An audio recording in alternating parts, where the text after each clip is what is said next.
Il est 14 heures. Vous rapprochez de l'essentiel. Orange.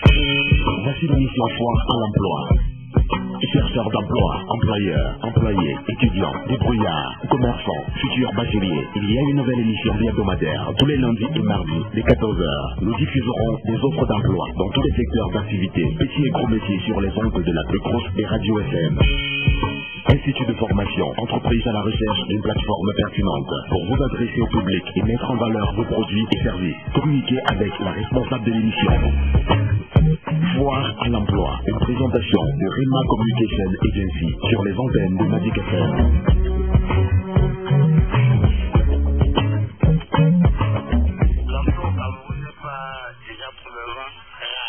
L'emploi n'est pas au Cameroun, le Camerounais qui n'aime pas travailler. Je vais dire quoi, il n'y a pas d'emploi. Je vais dire quoi, il n'y a pas d'emploi au Cameroun.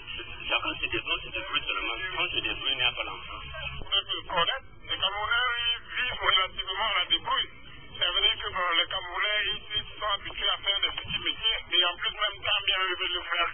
Des tracasseries aussi. Ça veut dire qu'au niveau déjà, quand on a regardé les chiffres, les formels au-dessus quand même de ceux qui travaillent dans le formel. Ne dis pas seulement que je ne trouve pas travail. Qu'est-ce que tu connais? C'est ça l'essentiel. Ne dis pas seulement nous sommes assis. Tu peux faire quoi? Je peux dire même, présentement, les techniciens sont en train de gagner les travaux. Surtout que le Cameroun a changé. Mais si tu n'es pas technicien, il faut d'abord maîtriser quelque chose. Ça, c'est rien à dire. Non, la situation est très critique. Justement, les jeunes, ça me fait pitié parce que les jeunes n'ont pas d'emploi. Et tout qu'on a de pouvoir chercher l'emploi. Donc, ça ne donne pas avec les propres moyens qu'on a.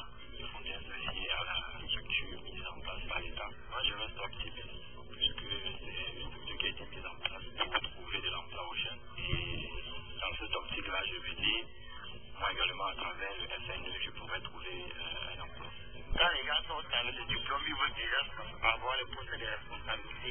Ça devient contraignant. Donc, du coup, on voit que l'emploi est rare. Et la situation conjoncturelle qui n'est pas bonne. Tu vois le niveau des salaires. C'est ça qui est le problème au Cameroun. Sinon, il y a les emplois à tous les niveaux. Et quand les jeunes vont cesser de croire qu'il n'y a que le gouvernement pour employer les gens. Parce que quand ils voient ceux qui sont passés avant que être dans les grands bureaux, avoir des millions, des milliards, des immeubles, ils disent que demain, quand ils auront les mêmes diplômes, ils auront pareil. C'est faux. Les jeunes peuvent déjà commencer par s'auto-employer.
Bonjour auditeurs, auditrices, nouvelle journée, nouvelle édition, deuxième et dernière sortie de la semaine, Foire à l'emploi, votre plateforme informationnelle sur les questions liées à l'emploi, préoccupation majeure des jeunes au Cameroun, dans le monde également. Sur cette tribune, nous diffusons des offres d'emploi prioritairement et nous apportons un plus à ce que les auditeurs savent déjà du monde de l'emploi. Au micro de la présentation, je suis Eloise Iziananieng, une production de Rima Communications Agency. Rappelons brièvement qu'hier, nous avons parlé de la lettre de motivation, de la lettre pour obtenir vite un entretien, sa structure, les erreurs à ne pas commettre, le message à faire passer à travers. Vous pouvez d'ailleurs suivre les éditions précédentes sur la page Facebook de Rema Communications Agency, où vous allez directement sur YouTube et vous tapez Rema sur la recherche. Faites connaître l'émission à d'autres personnes, parlez-en dans votre entourage. Vous pourrez ainsi aider vos proches à trouver un emploi. Bref, faites passer le message. Aujourd'hui, 7 juin 2016, nous parlons de l'entretien d'embauche. Comment se comporter avant, pendant et après un entretien d'embauche. Pour ce faire, avec nous sur ce plateau, Madame Doumagui Damaris, conseiller emploi au Fonds national de l'emploi. Bonjour Damaris. Bonjour Laurie-Viviane, bonjour chers auditeurs. Merci d'avoir accepté l'invitation de Foire à l'emploi. Ok, tout d'abord, avant de commencer avec le thème, nous allons passer à la lecture de quelques offres d'emploi, bien sûr une lecture qui sera en 2 temps. Une structure basée à Yaoundé qui fait dans le socio-éducatif recherche des chargés de communication de sexe féminin âgés entre 22 et 30 ans, diplôme requis, licence en communication, expérience professionnelle 1 an pour un contrat à durée indéterminée. Contactez M. Abdelaziz du Fonds national de l'emploi. Une structure qui fait dans le textile recherche pour les besoins de ses services une personne de sexe féminin âgée entre 20 et 30 ans pour un contrat à durée indéterminée, expérience professionnelle 1 an. Contactez Mme Asmaou du Fonds national de l'emploi. Une structure agricole recherche un ingénieur agronome de sexe masculin âgé entre 28 et 40 ans, diplôme requis, baccalauréat plus 3, ingénieur agronome, expérience professionnelle 36 mois. Pour un contrat à durée indéterminée, contactez Mme Timboum de l'agence du FNE. Une structure qui fait dans le textile, basée à Yaoundé, recherche 4 couturiers de sexe masculin et féminin qui devront confectionner des tenues mixtes, proposer des modèles. Diplôme requis, formation en couture, expérience professionnelle 1 an pour un contrat à durée indéterminée. Contactez Mme Asmaou de l'agence du FNE. Une structure qui fait dans les technologies de l'information et de la communication recherche une secrétaire de direction âgée entre 25 et 40 ans. Diplôme requis, licence en lettres, plus formation en secrétariat ou BTS en secrétariat de direction. Expérience professionnelle 1 an pour un contrat à durée indéterminée. Contactez M. Atangana Jules du FNE. Une structure de commerce général recherche un responsable marketing âgé entre 25 et 40 ans. Diplôme requis, licence ou BTS en marketing ou équivalent. Expérience professionnelle souhaitée 12 mois pour un contrat à durée indéterminée. Contactez M. Atangana Jules du FNE.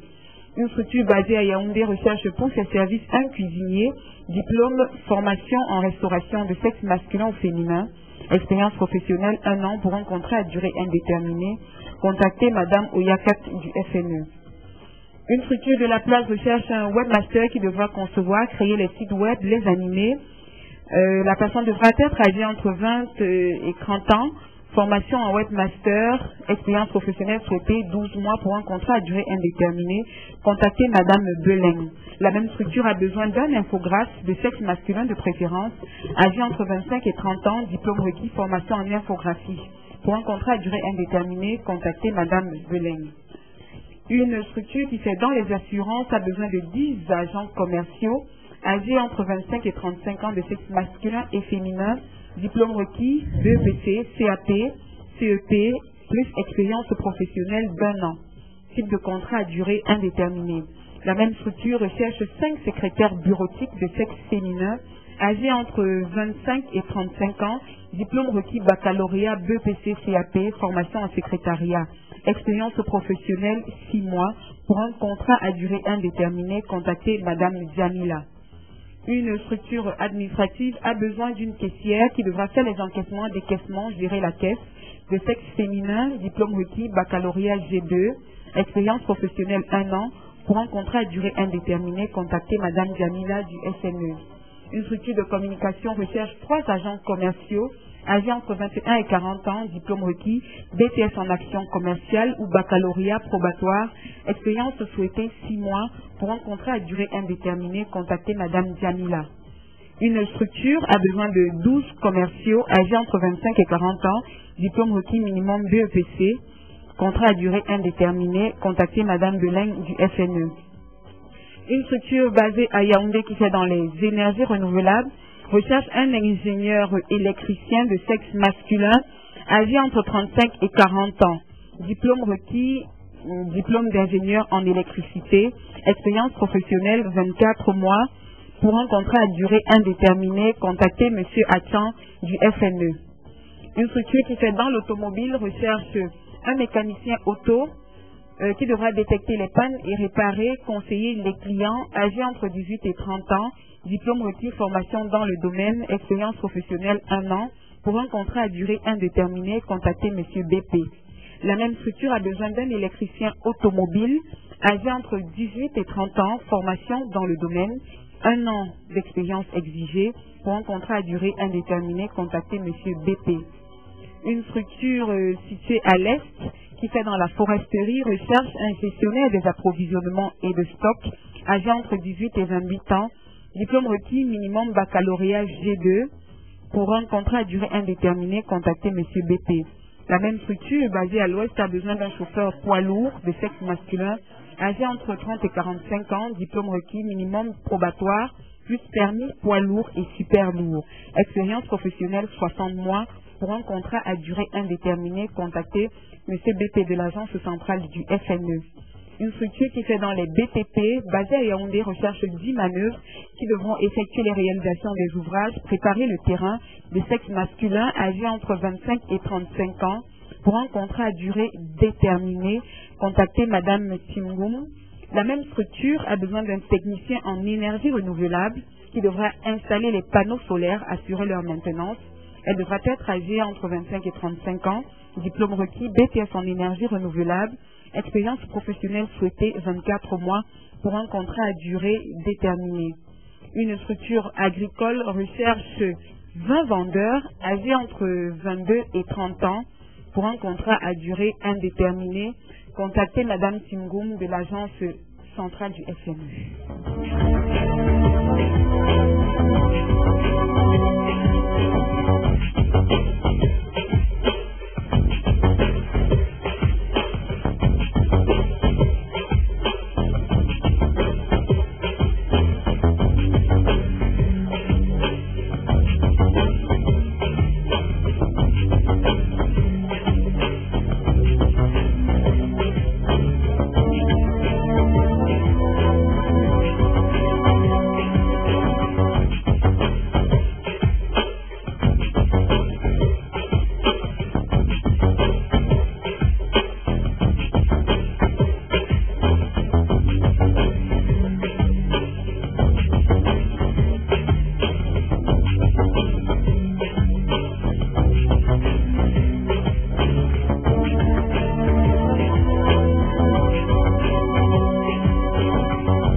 Alors, il faut préciser que Madame Damaris n'est pas toute seule, elle est avec Monsieur Atchan Dieudonné, qui est également conseiller d'emploi au FNE. Bonjour Monsieur Atchan. Bonjour Madame. Merci d'avoir accepté l'invitation de Foire à l'emploi. Un plaisir est partagé. Alors, nous parlons, comme nous l'avons dit précédemment, de l'entretien d'embauche. Ça voudrait dire qu'on a respecté les étapes précédentes. Madame Damaris, pouvez-vous brièvement nous rappeler ces étapes-là?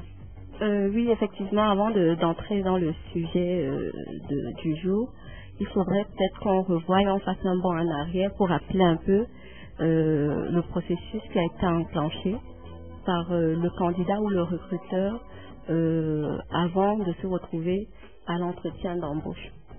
Alors, pour rappel, il faut savoir que il faut se positionner du point de vue d'un employeur ou d'un chercheur d'emploi. Pour le chercheur d'emploi, il y a eu un travail en amont qui a été fait. On a évoqué plus haut avec les collègues le bilan professionnel, l'exploration du marché même, le bilan professionnel qu'on a défini comme un photo, un examen personnel, où on fait l'inventaire de nos acquis, nos compétences, savoirs et tout ce que ça peut comporter.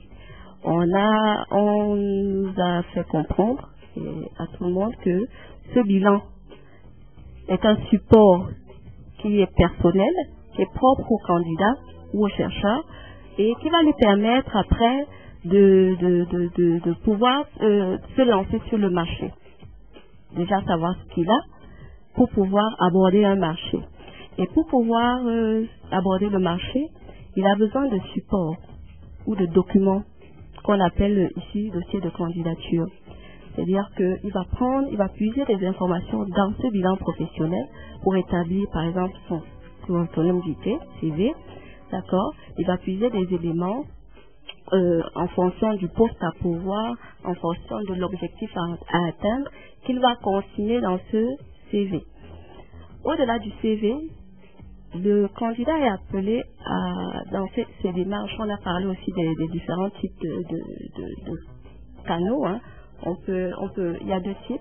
On peut répondre à une petite annonce, comme on peut initier une démarche spontanée. D'accord? Ça veut dire quoi? Il peut prendre l'initiative lui-même, dans le cadre d'une démarche spontanée, d'aller vers l'entreprise, ou encore il peut répondre à une petite annonce, c'est-à-dire que les critères étaient bien définis par un employeur, il faut répondre et coller au profil demandé. Donc pour cela, il va faire son CV, comme je l'ai dit tout à l'heure, et il va associer à ça une lettre d'accompagnement, une lettre de motivation, qu'on a appelée dans notre jargon la LOVE. La LOVE est une lettre de motivation et dans le jargon professionnel, on s'est dit qu'il fallait la rendre jolie, c'est pour ça qu'on l'appelle LOVE, hein, qui veut dire aimer, donc quelque chose de beau, d'esthétique, qui va lettre qui permet d'obtenir rapidement un entretien d'embauche ou un emploi, bref, c'est les deux, comme ça. Donc ça c'est pour rappeler la genèse en fait. Avant d'avoir un entretien d'embauche, il faut avoir passé ces étapes-là. Et l'entretien d'embauche a une signification. Ça veut dire qu'on a déjà convaincu à 70% pratiquement un employeur qui a défini ou pas des critères pour un poste à pourvoir. D'accord? Donc dites-vous bien que celui qui a déjà pu décrocher un appel, un coup de fil ou une convocation, un entretien d'embauche a déjà fait un grand travail. Tout à fait. Hein? Et il est là maintenant pour compléter, pour finaliser un processus. Pour finaliser l'appréciation qui a déjà été faite par l'employeur. Exactement. Donc, il faut donc rappeler que ce qui est bien fait, ça veut dire que c'est le résultat d'un travail bien fait à l'avance. Parce que ça veut dire qu'on a accroché l'employeur à travers des documents écrits, hein, un CV, une bonne lettre de motivation. On a pu convaincre déjà à travers une certaine pertinence dans notre... On a convaincu l'employeur sur ses qualités, sur le savoir-faire, sur ses compétences. Bref, c'est un peu ça. Ici, il n'est pas encore question de qualité. Il est question de compétences, expérience, donc de savoir-faire. Parce que les qualités après ou les attitudes qui sont propres à la personne seront appréciées pendant l'entretien. Oui, pour essayer de renchérir le propos de ma collègue, pour dire ici que quand on parle d'entretien de recrutement, on parle d'entretien d'embauche. Ici, il s'agit d'une étape finale, là où l'employeur doit émettre un avis favorable ou défavorable par rapport à votre dossier de candidature. Où l'employeur veut savoir si effectivement vous avez des compétences par rapport au poste requis. Si vous êtes l'homme de la situation, si vous êtes cet oiseau rare que l'employeur recherche face à ses besoins. Donc l'entretien de recrutement ici, c'est une étape finale où l'employeur doit émettre un avis qui peut être favorable ou défavorable par rapport à votre dossier de candidature. Mais ce qu'il faudrait déjà qu'on note ici, c'est qu'il y a déjà une bonne appréciation. Oui. Maintenant, il faudrait juste finaliser. Il veut un peu voir si ce qui est écrit sur le papier, c'est ce qui va être dit. Bien entendu, comme l'a si bien dit ma collègue. Alors, entrons en plein dans le sujet. C'est quoi donc l'entretien d'embauche? Alors, s'il faudrait définir l'entretien d'embauche, on va dire que l'entretien d'embauche, c'est c'est l'étape, excusez-moi, c'est une étape ultime dans le processus de recrutement. Il s'agit ici maintenant du moment de l'échange, un échange d'informations entre l'employeur et le candidat sur des éléments de décision par rapport à un poste à pouvoir, d'accord? Je vous ai dit, il faut toujours voir l'entretien à deux niveaux. Au niveau du candidat, l'entretien pour lui représente un moment qui est arrêté pour pouvoir échanger, donner l'occasion, c'est-à-dire l'occasion lui est donnée ici de s'exprimer, de vendre ses compétences. Vous voyez? De vendre son produit, de convaincre, de persuader l'employeur, d'accord? C'est le moment pour lui aussi, quand on va rentrer, on va expliquer un peu plus. Là, il est là pour convaincre, pour démontrer, pour expliquer. D'accord? Donc, retenez le mot, c'est ultime et convaincre pour le candidat. Parce que c'est un moment ultime pour convaincre l'employeur. Alors, il convainc à partir sur quels critères, sur quelle base? S'agira-t-il seulement des questions que l'employeur peut poser ou alors il vient, il se met à parler? Non, il est question ici d'abord, d'entrée de jeu, il doit mettre en avant son expérience, parce qu'il a évoqué dans son CV ses compétences, sa personnalité, d'accord? À travers la description, les explications, comme je vous disais, il explique, il montre un peu quel est son parcours professionnel. Il faut dire ici, maintenant quand on se positionne au niveau du point de vue du recruteur, lui aussi il a des attentes. Là pour lui, l'entretien d'embauche, c'est un test, n'est-ce pas? Il veut être sûr que vous êtes la personne qui a été annoncée à travers le CV. Il veut vérifier les informations. D'accord? Il veut cerner, au-delà des éléments techniques, il veut cerner aussi la personnalité. D'accord? De savoir un peu quelles sont vos motivations. Il veut vous écouter parler. D'accord? Vous savez qu'on apprécie au-delà des éléments d'appréciation technique et aussi les éléments de savoir-être, culture générale, tout ça, ça se fait au moment de l'entretien. Au moment de l'entretien, mais avant d'aller à un entretien d'embauche, qu'est-ce qu'il faudrait faire? Déjà, il y a la préparation psychologique, l'état d'esprit. Comment est-ce que le candidat devra se préparer pour son entretien d'embauche? Effectivement, j'allais tomber dessus, parce que quand on dit moment ultime, ça veut dire que vous jouez quand même votre avenir en fait. Vous jouez un poste en entreprise. Donc il est question ici de prendre l'entretien comme quand on dit une finalité, enfin un moment fatidique. C'est là où on sait qu'on a réussi ou pas. Donc il faut le préparer. C'est quelque chose de structuré, d'accord? Il faut se préparer avant même d'aller en entreprise. Parce que l'entretien, c'est pas seulement lorsqu'on est en entreprise. Mais avant... Se préparer donc comment? Retomber dans le bilan de compétences ou bien répéter ce qu'on a par exemple bûché ou alors se redire une fois. Je sais, par exemple, je suis journaliste, je sais écrire des papiers, je sais rédiger, je sais pas, bref. Oui, pour enchérir le propos de ma collègue, je vais dire qu'un entretien d'embauche ici obéit à des étapes. D'accord? Il y a avant, pendant et après un entretien. D'accord? Il y a avant un entretien, comme il a si bien dit, il faut une préparation au départ. D'accord? Pour passer son entretien d'embauche, il faut une préparation avant l'entretien. Comment donc va-t-on préparer un entretien avant? Qu'est-ce qu'on fait? Simplement, on va rechercher des informations sur l'entreprise. Parmi lesquelles on peut avoir la localisation, déjà pour savoir où est-ce qu'est située l'entreprise. Pour ne pas arriver en retard, par exemple, on va regarder un peu les noms des directeurs, qui est le directeur général, quelle est l'actualité, parce que vous savez, on peut avoir des questions sur l'actualité de l'entreprise. Et ça fait bien aussi de maîtriser quand même une entreprise qui nous appelle pour un entretien. Comme je disais, quand je dis dans l'actualité, c'est tout ce qui tourne autour de leur activité, leur métier. Quels sont les éléments du poste? Si vous pouvez avoir quelques éléments sur le poste à pourvoir, ce serait bien. Au-delà de la localisation de l'entreprise, avant d'aller en entreprise, il faudrait aussi se préparer comment on dit, physiquement par exemple. C'est vrai qu'on va prendre des informations comme ça, physiquement, comme vous disiez, il faut être prêt. Hein? Prêt, c'est-à-dire que la tenue vestimentaire, il faut la préparer avant, il faut peut-être rassembler ses diplômes, les originaux, d'accord? Il ne faut pas arriver en entretien, vous n'avez pas vos documents et demander à prendre un rendez-vous plus tard, ça ne fait pas bien. Il faut être prêt, c'est-à-dire savoir qu'est-ce que je dois apporter. Alors je vais les décliner comme ça, en termes de documentation, d'accord, mes diplômes, certificats de travail, CV même, reprendre son CV, reprendre les documents utiles. Parce que si, imaginez-vous qu'on veut conclure le recrutement sur place, il faut être prêt, d'accord? Il faut aussi se préparer maintenant physiquement, c'est-à-dire la tenue qui est appropriée, hein, parce que de manière générale, quand on va à un entretien d'embauche, je vous ai pris une image tout à l'heure, c'était comme si on préparait son mariage.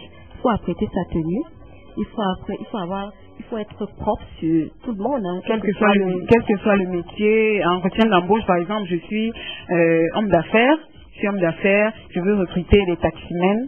Alors, il faudrait qu'ils viennent en veste, ou alors, étant taximen, ils peuvent venir en jean, de pas, tout simplement t-shirt, polo, ou alors il faudrait aussi prendre l'attitude de celui-là qui va à un entretien d'embauche en tant que banquier. Exactement. Il faut qu'il n'y a pas une tenue de taximan ou de femme de ménage ou d'agent de sécurité. Un entretien, c'est un entretien. Il faut être propre sur vous.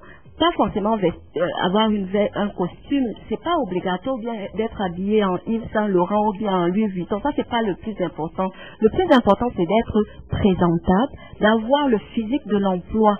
Il faut pas se rendre donc vous devez préparer ça en avance, mettre son habit le plus propre, présentable de côté, chaussures confortables de côté, hein, se coiffer, ça c'est physiquement il faut être prêt. Donc, ce qu'elle est en train de dire là, c'est extrêmement important. Parce qu'on rencontre souvent des candidats, notamment des demandeurs d'emploi, qui vont passer des entretiens d'embauche dans un état vraiment, je ne sais pas si j'ose dire ici à l'antenne. Dites-nous, à ces demandeurs d'emploi là qui nous écoutent, qui sont vos auditeurs, c'est de soigner votre allure vestimentaire, d'avoir fait fière allure, d'accord? Et savoir qu'il n'y a pas de ce métier, même s'il faut passer à l'entretien d'embauche, là on veut un chauffeur, il faut être bien mis.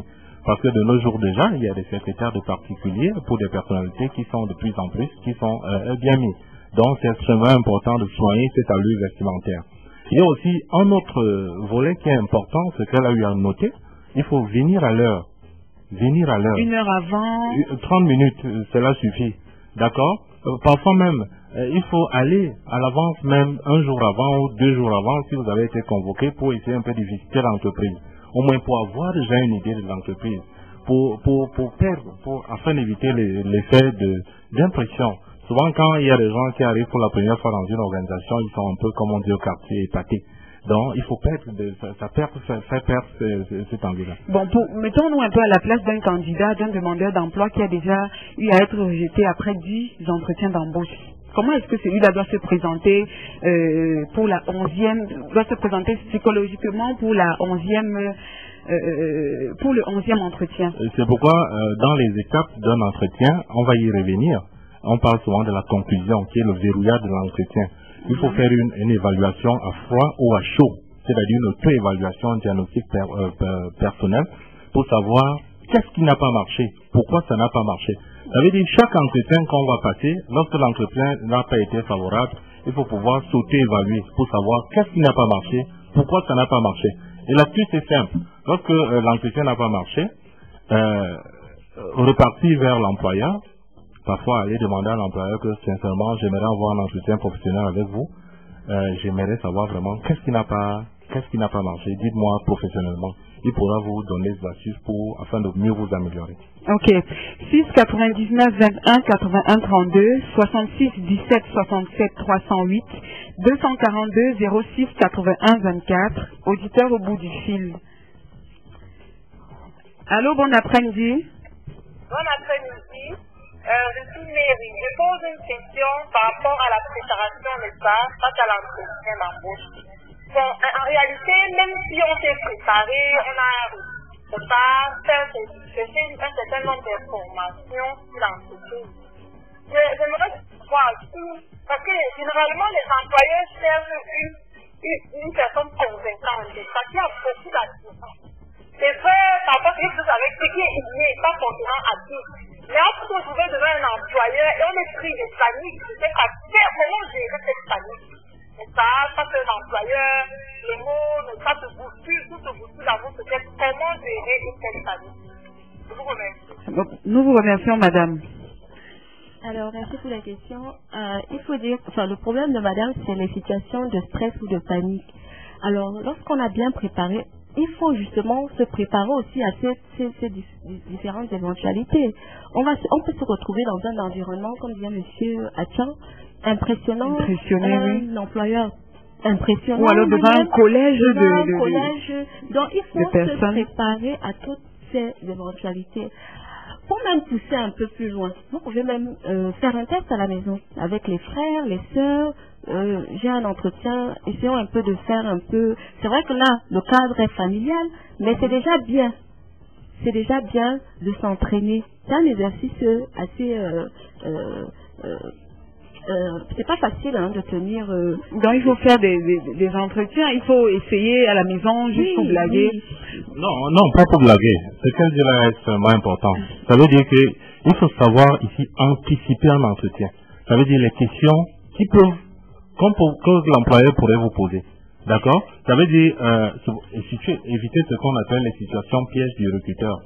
Il y a souvent très fréquemment des questions qui reviennent souvent, qui sont liées à votre formation, qui sont liées à vos activités extra-professionnelles, à vos loisirs. Donc il faut anticiper un certain nombre de questions, à savoir vos aspirations professionnelles, vos objectifs professionnels, quelles sont vos compétences, quelle est votre formation, quelles sont vos activités extra-professionnelles, quels sont vos loisirs. Et soyez aussi détendus.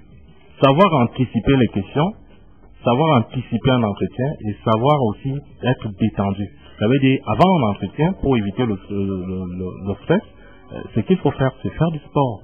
Il faut faire du sport. D'accord? Et si vous ne savez pas communiquer, parce que valoriser ses compétences passe par la communication, il faut apprendre à communiquer. Ok, allons directement à l'étape pendant l'entretien d'embauche maintenant. Pendant l'entretien d'embauche, quels sont les attitudes à ne pas avoir ou les attitudes à avoir? Par exemple, il y a des gens qui se disent, faut pas croiser les bras, on a l'air timide, faut pas croiser les pieds, faut sourire. Finalement, on ne sait pas quelle attitude adopter. Avant même d'arriver à ces conseils-là, il faut déjà dire un peu, il faut rappeler aux chercheurs d'emploi que dès lors qu'on est déjà sur le lieu, l'entretien commence. On est déjà évalué. Donc avant même de stresser comme la dame disait au téléphone, il faut déjà savoir que vous êtes observé. Donc dès lors que vous entrez dans l'espace réservé, l'entreprise même, il faut déjà avoir une attitude professionnelle. Dites-vous que l'évaluation commence à ce niveau-là, d'entrée de jeu. Maintenant, au niveau des attitudes à avoir ou pas, il y a des bases, il y a des principes de savoir-être. D'accord? Il faut être, par exemple, je prends un exemple. Vous n'allez pas arriver en entreprise, vous ne dites pas bonjour, vous ne souriez pas, alors que vous êtes déjà évalué. Peut-être que beaucoup ignorent que l'évaluation commence à l'entrée. D'accord? Avec la personne qui vous reçoit en premier, ça peut être une réceptionniste. Comment vous réagissez face à elle? Comment vous êtes? Il faut être, généralement, on dit d'être courtois, souriant, rester professionnel. Ça compte beaucoup? Ça compte parce que le test a commencé. On peut justement vous juger. Vous savez que c'est un critère éliminatoire lorsque on vous a observé, on sent qu'au niveau du comportement, vous n'êtes pas patient, vous n'êtes pas poli. Il y en a qui ne poussent pas l'entretien plus loin que ça. Et dites-vous qu'on n'est même pas encore dans l'entretien proprement dit. On est encore à l'introduction, comme on appelle ça. Alors, dans l'entretien proprement dit, alors, qu'est-ce qui se passe à cette étape-là? Alors, déjà, quand on arrive en entretien, l'introduction, c'est quoi? C'est-à-dire que quand on entre dans le local, on va vers le bureau des entretiens, enfin, on va prendre ça comme ça. Il y a une première chose à quoi. Il y a l'introduction. C'est quoi? C'est la présentation du candidat. D'accord? Il faut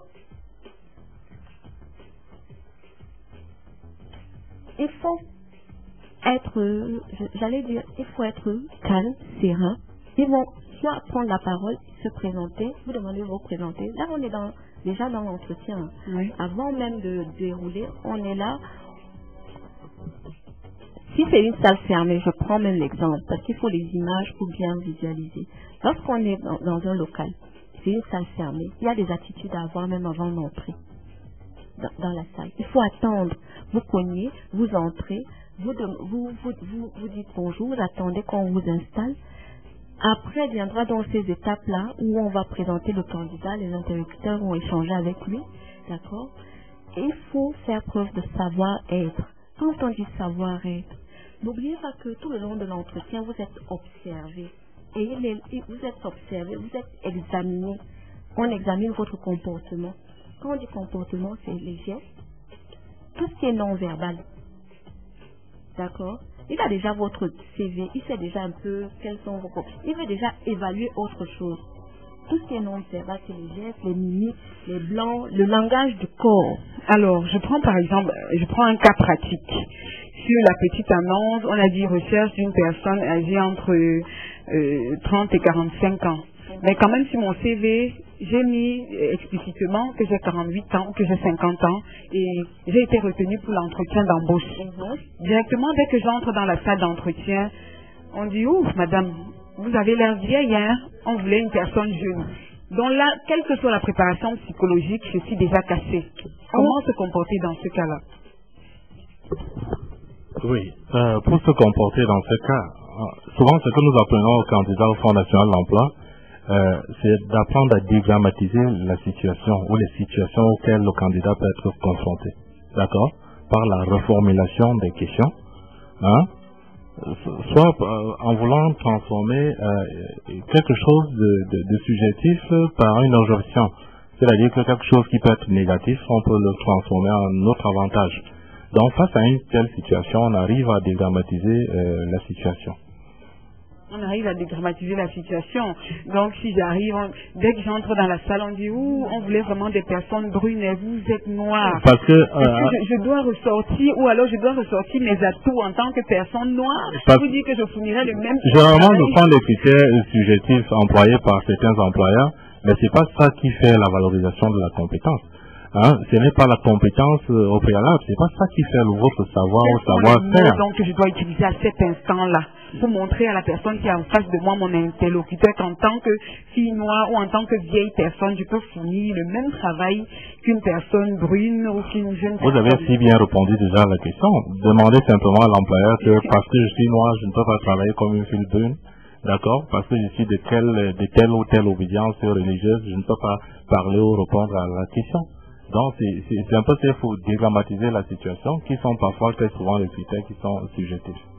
Et même si on ne nous a pas donné la parole lors d'un entretien, est-ce qu'il faudrait commencer à balancer des arguments ou alors attendre? Non, je vous ai dit que dans les étapes d'un entretien, il y a l'introduction, qui est la présentation mutuelle des interlocuteurs. Et également, il faut faire preuve ici de savoir-être pour ne pas compromettre votre entretien. Et il y a également ce qu'on appelle dans les sujets de dissertation littéraire ou philosophique ici, le corps du sujet. C'est-à-dire que l'entretien proprement dit. D'accord? Pendant l'entretien, qu'est-ce qu'il faut faire? Agir avec tact, retenue et réserve. Hein? Persuader l'employeur au travers des arguments qu'on va utiliser, qu'on a des compétences pour ce poste. Et comment dire à un employeur qu'on a des compétences pour un poste? Cela se situe à 3 niveaux. Il y a les compétences techniques de base, les compétences sociales et les compétences organisationnelles. D'accord? Compétences techniques de base par rapport à un poste à pouvoir. Pour montrer à l'employeur qu'on a des savoirs par rapport au poste à pouvoir. Et les compétences organisationnelles, comment on va organiser son travail pour pouvoir travailler. Et puis les compétences sociales, c'est-à-dire les rapports d'autorité ou bien au sein même de l'environnement. Ce qu'on appelle directement, dès que je me retrouve en face d'un employeur, je commence à déballer toutes mes compétences. Non, vous attendez que l'employeur vous pose des questions. Si vous arrivez que l'employeur ne vous pose pas des questions, posez à l'employeur des questions. Dans un entretien, je vous dis, c'est un jeu d'échange entre l'employeur et puis le candidat. C'est-à-dire un jeu d'échange, des questions, fait des questions-réponses. C'est-à-dire c'est l'employeur généralement qui pose les questions, et puis le candidat va répondre à ces questions-là. Ça veut dire l'employeur aussi, le candidat a aussi le droit de poser des questions, mais généralement il est conseillé au candidat de poser ces questions-là à la fin d'un entretien. Madame Damaris voudrait ajouter quelque chose à ce propos. C'est que les questions du candidat, comme elle disait tout à l'heure, est-ce qu'on peut tout se permettre? Non, on ne peut pas tout se permettre. Les questions du candidat doivent être strictement liées à l'entreprise ou au poste. Normalement. D'accord? Il ne faut pas aller vite en... Voici l'émission Foire à l'emploi.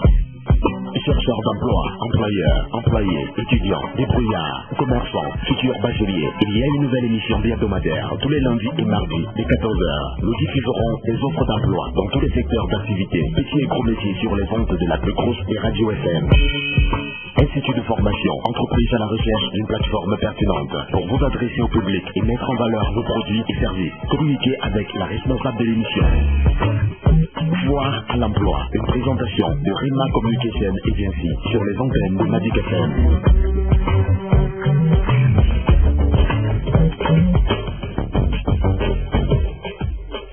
Alors, plus concrètement, avec nous dans ce studio, nous avons Jean-Pierre Ouandier, stratège en marketing et communication, coach certifié d'atteinte d'objectifs. Bonjour, bon après-midi Jean-Pierre. Bon après-midi Laurie Agné et bon après-midi à tous les panélistes du Fonds national de l'emploi qui ont si brillamment développé cet aspect concernant l'entretien d'embauche. Merci d'avoir répondu à l'invitation. Je vous en prie, le plaisir est mien. Vous n'êtes pas venu les mains vides, vous avez apporté 3 offres. Pas pour vous, pour les auditeurs. Pour les auditeurs, je suis concernée parce qu'après les auditeurs m'en redemandent toujours. Alors le cabinet JPO Solutions recherche un chef de projet qui devra être responsable du pilotage d'un ou plusieurs projets de la phase d'étude jusqu'à la réalisation dans le cadre des objectifs fixés et en assure le respect des impératifs de coût, délai et de qualité. Il anticipe les impacts des transformations et conduit l'accompagnement au changement. Exigence avoir au minimum un master en management des projets, 3 ans d'expérience à un tel poste. Pour postuler, il faudrait envoyer une lettre de motivation plus CV, plus 3 références professionnelles à l'adresse cabinet jpo@gmail.com. Alors, le même cabinet a besoin d'un assistant marketing communication pour un stage pré-emploi. Exigence de base, bac plus 3 en marketing, commerce, vente, 3 ans d'expérience minimum, être parfaitement bilingue. Envoyez votre CV, lettre de motivation à l'adresse cabinet jpo@gmail.com. Offre de stage pré-emploi également et stage académique. Le même cabinet offre de l'expérience à des jeunes diplômés des écoles et universités à travers des stages professionnels pratiques au sein d'entreprises partenaires, nombre de places très limité. Conditions à remplir, avoir minimum un BTS en marketing, commerce, vente, communication d'entreprise, management des projets, comptabilité, gestion des ressources humaines. Compétences spécifiques, travailleurs, studieux, sens très poussé de l'organisation, grande compétence d'écoute, esprit d'équipe. Envoyez votre CV plus lettre de motivation à l'adresse cabinet jpo@gmail.com. Alors vous déjà, qu'est-ce que vous avez à ajouter en ce qui concerne l'entretien d'embauche? En tant qu'employeur, qu'est-ce que vous pouvez dire aux auditeurs, aux chercheurs d'emploi?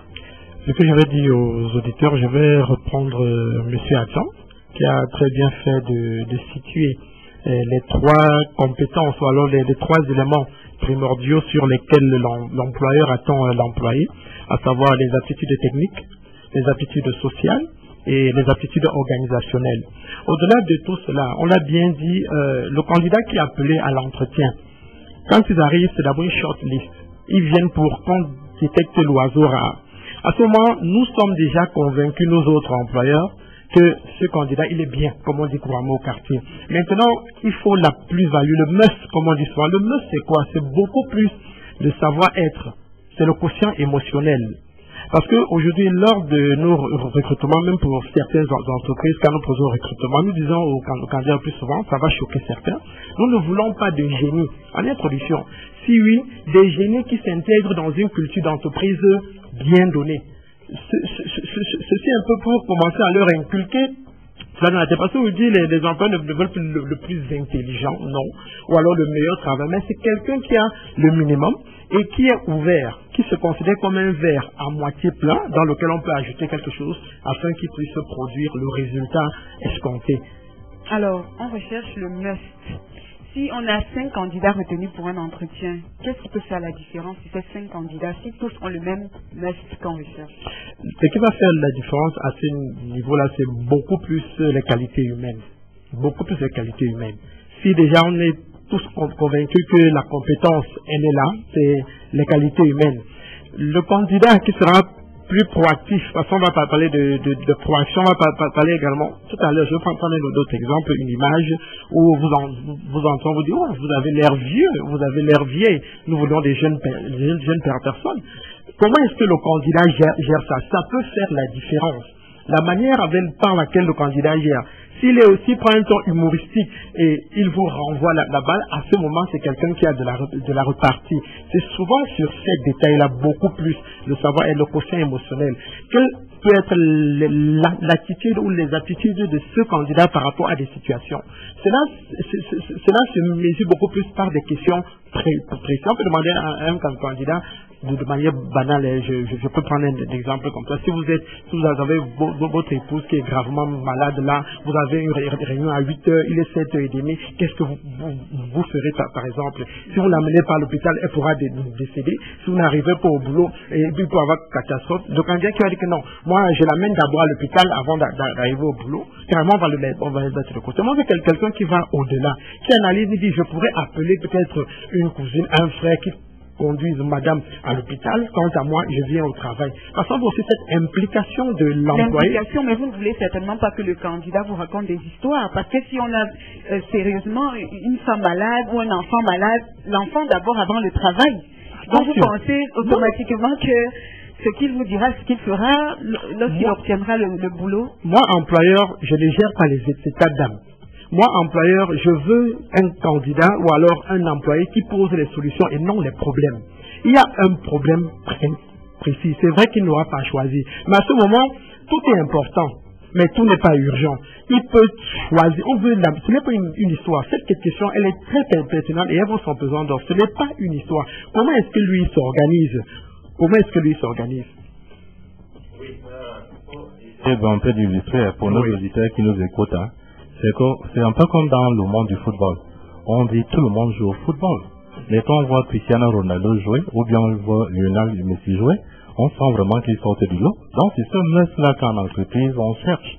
D'accord? C'est ce must-là, quelqu'un qui a des compétences, parfois, comme je l'ai dit si bien dans mon propos, c'est-à-dire qui a un capital culturel, qui a un capital social, et qui a un capital technique ou technologique. Technique ou technologique, ça veut dire savoir-faire. Capital culturel, ça veut dire la somme de savoir qu'il a pu accumuler au travers des biens culturels qu'on peut appeler ici des diplômes. Et puis le capital social, les relations que l'individu va entretenir dans son environnement social, notamment dans son organisation. Et pour revenir sur l'exemple de monsieur, il est bien de rappeler ici que nous sommes dans un environnement professionnel. Et il a si bien dit, nous sommes là, il y a des attentes et c'est un test en fait. Ils sont là pour vous tester et pour évaluer votre capacité à sortir de votre zone de confort. Il n'est pas question ici de parler de famille, femme malade. Quelle est votre capacité d'adaptation aux situations qui peuvent se présenter? D'accord? Imaginez-vous, effectivement, comme il le disait tout à l'heure, il y a une réunion c'est-à-dire décisive pour l'entreprise et votre épouse est malade. Comment vous gérez le stress? Il faut lire entre les lignes. On est en train d'évaluer votre capacité à gérer vos émotions, le stress, comment vous anticipez sur certaines situations. Donc, pour quelqu'un qui va répondre d'emblée que mais j'amène ma femme à l'hôpital, ça veut dire qu'il se laisse dépasser par ses émotions. Et dans un environnement professionnel, c'est souvent dangereux. Parce n'oubliez pas que c'est un échange commercial. On cherche celui qui est là pour répondre aux besoins précis d'un employeur. 06 99 21 81 32 66 17 67 308 242 06 81 24. Alors nous revenons à Jean-Pierre. Alors lors d'un entretien d'embauche, comme on le disait, qu'est-ce que vous attendez du chercheur d'emploi? Selon vous, quels sont les mots qui doivent sortir de sa bouche? Ce que nous Il faut attendons. faire une comparaison entre 1, 2 ou 3 candidats. D'abord, ils doivent nous prouver qu'ils maîtrisent très bien les exigences du poste. Ça, c'est la base. Il faut qu'ils nous montrent qu'ils maîtrisent très bien les exigences du poste. Si c'est par exemple un poste de commercial, il faut qu'ils nous montrent, parce que le CV, tel qu'il est, l'employeur lit aussi entre les lignes du CV. L'employeur lit entre les lignes du CV. Il faudrait bien qu'il explicite ce CV qu'il a fourni à l'employeur et qu'il réponde de manière brève et pertinente. Il faut qu'on soit bref et pertinent dans la réponse qu'on apporte aux questions. Donc il y a d'abord ces questions de manière technique et pratique relative au poste. Il faudrait qu'il nous montre qu'il maîtrise cela. Après cela, est-ce que c'est un individu? Le plus souvent, on pose cette question, comment est-ce que vos collaborateurs vous considèrent, vos anciens collaborateurs? En fait, c'est pour voir si vous êtes un individu sociable. Si vous êtes aimable, si vous pouvez vous intégrer dans une culture d'entreprise bien précise. Si vous êtes colérique, si vous êtes, chaque fois vous sortez hors de vous, vous ne pouvez pas garantir la cohésion de l'équipe que tout employeur recherche dans son entreprise. À ce moment, vous n'êtes pas le candidat idéal. Donc, il y a des questions qui font ressortir cet autre aspect. Il y a maintenant ce qu'on appelle la culture générale, le sens de la repartie. Voilà, à travers aussi les questions que vous-même vous posez, parce que le candidat, ils ont très, très bien fait de le dire. Le candidat doit poser des questions. C'est important que le candidat pose des questions. Et quelquefois même, les meilleurs, je vous dis, perdent leurs moyens au cours de cet entretien-là. Ils se laissent dévancer. Alors, oui. Que conseillez-vous à un candidat qui, le matin d'un entretien d'embauche, tombe malade? Ou alors a un accident? Si on a dit exclusivement, il faudra arriver ce jour, ou alors vous perdez carrément la candidature ou la situation d'entretien d'embauche, que lui conseillez-vous? Alors, si l'accident, tant que l'accident ne l'empêche pas d'être présent, qu'il se présente. Si c'est un accident qui le conduit dans un centre hospitalier, donc qu'il aille d'abord se faire soigner. C'est tellement, comme on dit, comme ma grand-mère m'a dit, ce n'était pas sa part. Comme on dit souvent, oui, carrément. Mais s'il peut, si par exemple c'est un accident, il est éclaboussé, qu'il est tout couvert de boue, moi, recruteur, j'aime ce genre de candidat qui arrive, il dit, mais qu'est-ce qui se passe? Je dis que je me suis fait éclabousser par une moto, mais parce que je venais à un entretien, j'ai dit qu'il faut que j'y aille, parce que l'important, ce n'est pas mon vêtement, mais c'est ce que j'ai dans la tête. Vous voyez qu'un candidat qui vous répond comme ça à ce moment-là, il commence à être intéressant. Donc, il y a ça, il y a d'abord cet aspect. S'il a eu un accident qui n'empêche pas d'avoir tous ses moyens, de se présenter, de répondre très bien aux questions qui vont lui être posées, qu'il se présente tout simplement. Alors, Madame Damaris, que conseillez-vous à un candidat après un entretien d'embauche? Alors, il faut dire que l'attitude, comment il doit se comporter? Alors, il faut dire que personne ne part d'un entretien sans poser, comme je disais, poser des questions, sans nous demander quelle est la suite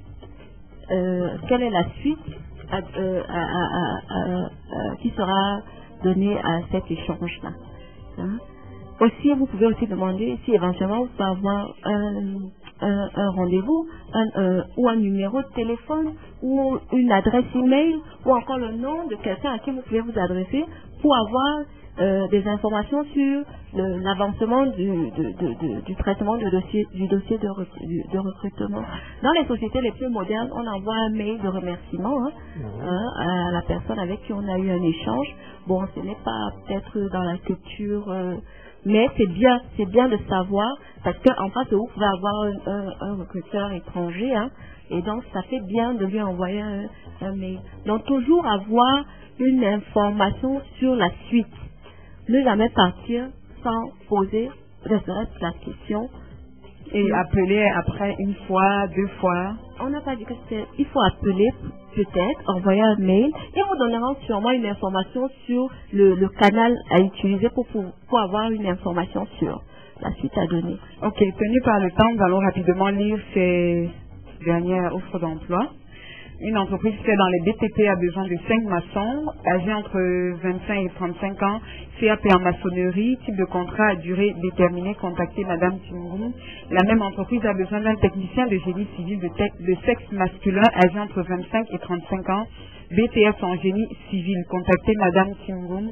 La même entreprise a besoin de 5 conducteurs d'engins BTP de sexe masculin, âgés entre 30 et 45 ans, permis de conduire G, expérience professionnelle 24 mois pour un contrat à durée déterminée, contactez Madame Timgoum. La même structure recherche 5 jardiniers âgés entre 25 et 40 ans de sexe masculin pour un contrat à durée déterminée. La même structure recherche 5 électriciens en bâtiment âgés entre 25 et 35 ans, BTS en électricité, expérience professionnelle 12 mois pour un contrat à durée déterminée, contactez Madame Timgoum. Une entreprise qui est dans la mécanique a besoin d'un électricien auto âgé entre 25 et 45 ans, diplôme requis, formation dans le domaine pour un contrat à durée indéterminée, contactez Monsieur BP. Une entreprise basée à Yaoundé a besoin d'un gestionnaire en ressources humaines, diplôme requis, une licence en ressources humaines, expérience professionnelle souhaitée 24 mois pour un contrat à durée indéterminée. Une structure qui fait dans la restauration a besoin de 2 boulangers pâtissiers de sexe féminin âgés entre 25 et 45 ans pour un type de contrat à durée indéterminée. La même structure recherche un ingénieur agroalimentaire âgé de 30 ans, diplôme requis baccalauréat plus 3 en agroalimentaire pour un contrat à durée indéterminée. Contactez Monsieur Moutapam. Rendu au terme de cette émission, nous remercions les conseillers du FNE, Monsieur Atchan, Madame Doumagui et Monsieur Jean-Pierre. Vous avez certainement un dernier mot à ajouter.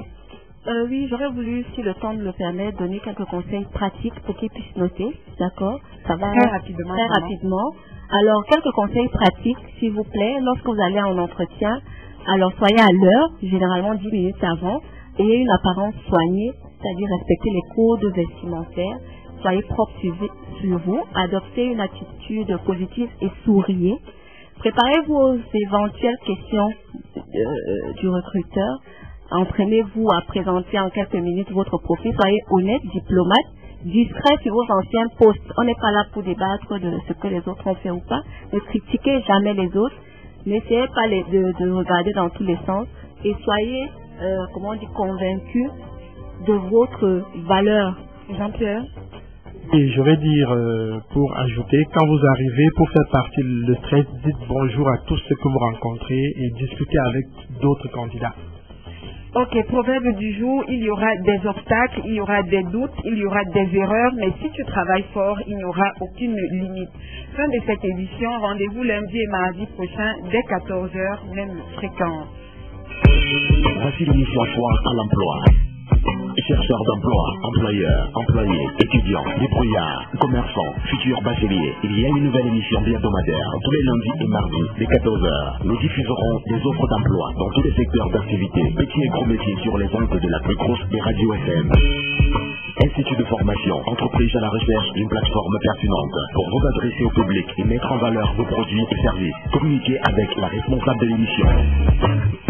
Foire à l'emploi, une présentation de Rema Communication Agency sur les antennes de Magic FM. Votre radio, c'est